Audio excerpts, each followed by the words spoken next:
S&P 500 day trade setups for today. So a bit of a slow day yesterday, but we still ended up with a green bar on the daily. Does look like a bit of a wedge forming though, and I just want to put our gap in. That's pretty much the next level right there, which is 33.33. Like I've got it at 33.39.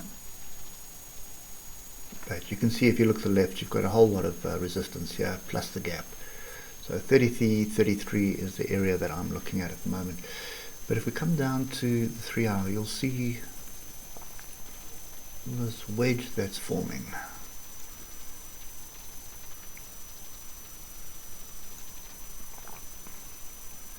Okay, now that's not a doom and gloom pattern. It's really just a consolidation pattern, and you're looking for some kind of a pullback. So that pullback could come back to something like that, or alternatively,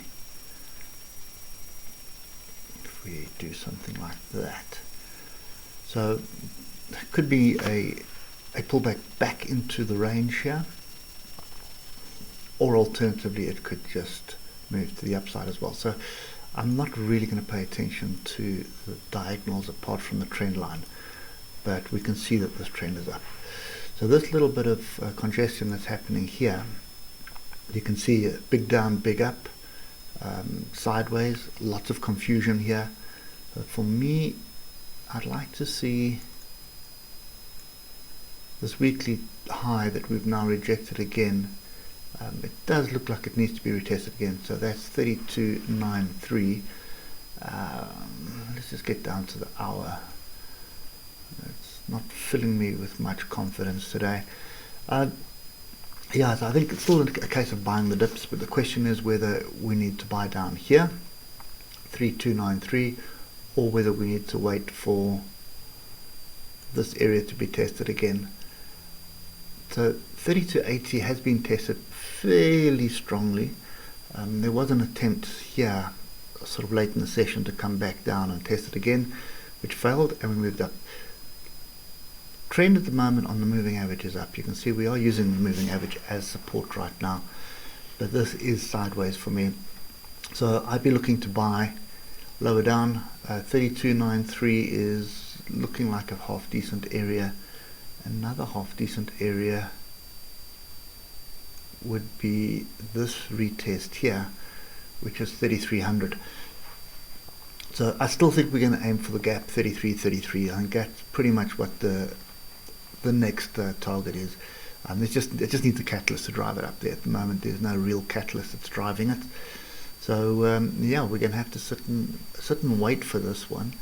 I do believe any pullbacks is worth buying, and you'll probably find me on the 15-minute chart today looking for that opportunity. So I want to see something like this, some pin bars off a level.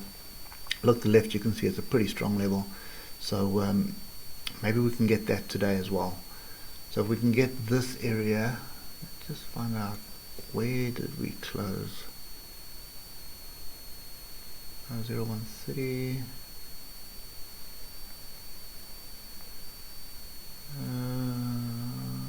01 o'clock. Right.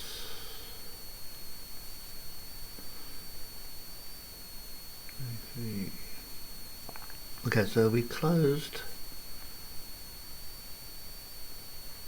pretty much up in this area here, so that's our close there, and you can see this whole session here is the Asian session. So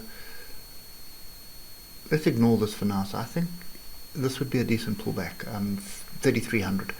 So if we can get a pullback onto 3300, I think that would be an area for me to look for longs. Maybe half a position, because I want to keep the stop below this previous swing low here. So that is 32.87. So let's just say 32.87. So it'll be 32.85 area would be my stop. So I'm looking for a pullback onto the structure here, which is 3300. I think that's the one that makes the most sense. You can see how much we've tried to get through this area. Then we've got through right at the close, and then the Asian session's gone sideways, slightly up, So I would like to see us pull back into this area here, possibly even as low as somewhere, well, I suppose it would be the zone, wouldn't it? So as low as 3200 and 3300, sorry, 3301 and 3303.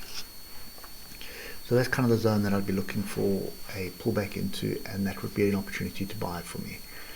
Okay, so yeah, that's kind of me on the S&P at the moment, and the target is still this 33 area.